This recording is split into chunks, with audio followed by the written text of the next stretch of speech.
حامد اقبال صدیقی صاحب سے گزارش کروں گا کہ وہ تشریف لائیں مائک پر، اور جو دوسرے صاحب اعزاز ہیں عادل راہی صاحب، ان کی کتاب عشق محل پر گفتگو کریں۔ ندیم صدیقی صاحب اور حاضرین بزم، کتابیں شائع ہوتی ہیں، مخصوص طبقوں میں کہیں پسند کی جاتی ہیں، کہیں لوگ یوں ہی گھر پر لے جا کر ڈال دیتے ہیں، اور بہت سارے معاملات ہوتے ہیں۔ کتابوں کا چلن کسی حد تک ختم ہوتا چلا جا رہا ہے، اور ایسے میں اگر احباب کا شعری مجموعہ چھپتا ہے تو بڑا اچھا لگتا ہے، بہت سکون ملتا ہے، اور وہی سکون یہ دونوں کتابیں میرا روڈ سے جو شائع ہوئیں، ان کی اشاعت پر وہی سکون مجھے نصیب آیا ہے۔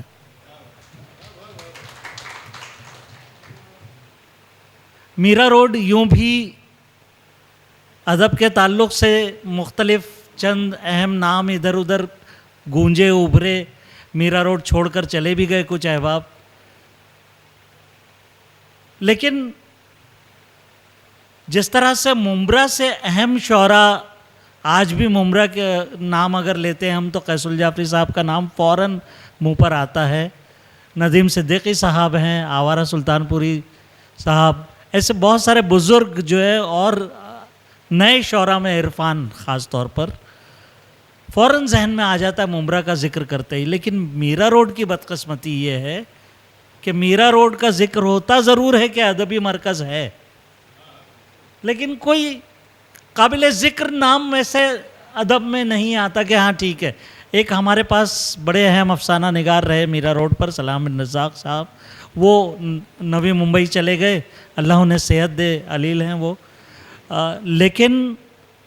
بہت زیادہ اہمیت اردو ادب کی یہاں بن نہیں پائی، مجھے پتہ نہیں ہے کہ اس کی کیا وجہ ہے۔ عادل سے جب میری ملاقات ہوئی تو مجھے لگا کہ یہ تھوڑا سا سیدھا سادہ سا آدمی ہے، اتنا تھوڑا سا سیدھا سادہ نہیں ہونا چاہیے، اور تھوڑا سا کنفیوز بھی مجھے لگا۔ اسے ادب میں بھی رہنا ہے، اسے مشاعروں میں بھی رہنا ہے، دونوں طرف سفر کرنا ہے، لیکن دونوں طرف سے راستہ کہاں سے ہوگا دونوں طرف جانے کا وہ اسے پتہ نہیں ہے۔ شاعری کے تعلق سے میں نے عادل کی کتاب میں لکھا ہے، اس کی شاعری پر میں نے کافی تفصیل سے لکھا ہے بلکہ کہنا چاہیے۔ میں جو بات عرض کرنا چاہتا ہوں وہ ثانی اسلم صاحب کے حوالے سے ہی پہلے کروں گا کہ جس طرح سے فائنانشل انفلیشن ہوتا ہے، مالی انتشار جسے کہتے ہیں، جس طرح سے ہوتا ہے، اس طرح سے قمر صدیقی آج ادب میں انتشار ہے، وہ لٹریری انفلیشن ہی ہے کہ سب بے سمتی کا شکار ہیں سارے لوگ، اور پورے ملک میں آپ اگر غور کر لیں تو کہیں بھی اردو ادب کا کوئی اسٹالورٹ جسے کہتے ہیں، بہت بڑا نام جسے کہتے ہیں، اردو ادب کا کہیں بھی نہیں نظر آتا۔ ایسا لگتا ہے کہ عجیب ویرانی کا سفر ہے، اور اس میں ہم بھی کہیں چلے جا رہے ہیں، اور کپڑے پھٹے ہوئے ہیں، پیاسے ہیں، عجیب حال بدحال ہیں۔ پورے اردو ادب کا عالم یہی ہے، اور ایسے میں اگر میرا روڈ سے کوئی نوجوان شعر کہنا شروع کرتا ہے اور اچھے اسلوب کے ساتھ، اچھے سلیقے کے ساتھ شعر کہتا ہے، تو یقیناً اس کی حوصلہ افزائی ہونی چاہیے۔ عادل راہی اس کے حقدار ہیں، متاثر کرتے ہیں، ان کے بعض شعر تو بہت متاثر کرتے ہیں۔ بس صرف اتنا ہے کہ انہیں اپنی راہوں کا تعین کرنا بہت ضروری ہے، اس کا اشارہ میں نے 2-3 جگہ اپنے مضمون میں بھی کیا ہے۔ عادل راہی کے خلوص کو میں سلام کرتا ہوں۔ میں ثانی اسلم صاحب کی شاعری زیادہ میں نے پڑھی نہیں ہے، شکیل نے مجھے PDF بھیجی تھی، لیکن بدقسمتی سے انہوں نے کہا کہ میں ٹیچر بھی ہوں، ٹیچر تو نہیں ہوں، لیکن اردو کے تعلیمی معاملات کے پھٹے میں ٹانگ اڑاتا رہتا ہوں ہمیشہ، اور آج بھی ادھر گزشتہ 2-3 دنوں سے جو ہے وہ کچھ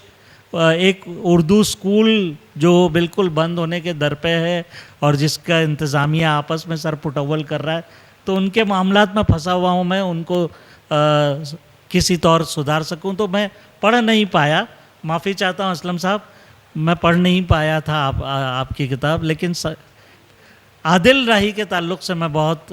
پر امید ہوں، اور میں چاہتا ہوں کہ اشتیاق سعید جیسا افسانہ نگار ہمارے پاس ہے اور بہت سلجھا ہوا وہ صحافی بھی ہیں اشتیاق سعید جو ہیں، ان کا پرچہ بھی بہت ڈیسنٹ ہے. تو میں چاہتا ہوں کہ میرا روڈ پر ایک اچھا سا ادبی ماحول بنے. کوششیں کر رہے ہیں، ادھر کئی محفلیں کی ہیں انہوں نے، ثانی اسلم صاحب نے اور عادل نے مل کر. تو یہ سلسلہ چلتا رہے. آپ سب سے درخواست ہے کہ اس ادبی سلسلے کو دراز کرنے میں ان لوگوں کے ساتھ تعاون کرتے رہیں. میں بھی کوشش کروں گا کہ میں بھی حاضر رہوں اور میرے لائق جو خدمت ہو میرا روڈ کے ادبی ماحول کو اثر نو بنانے کے لیے جو میرے لائق خدمت ہو میں حاضر ہوں. السلام علیکم.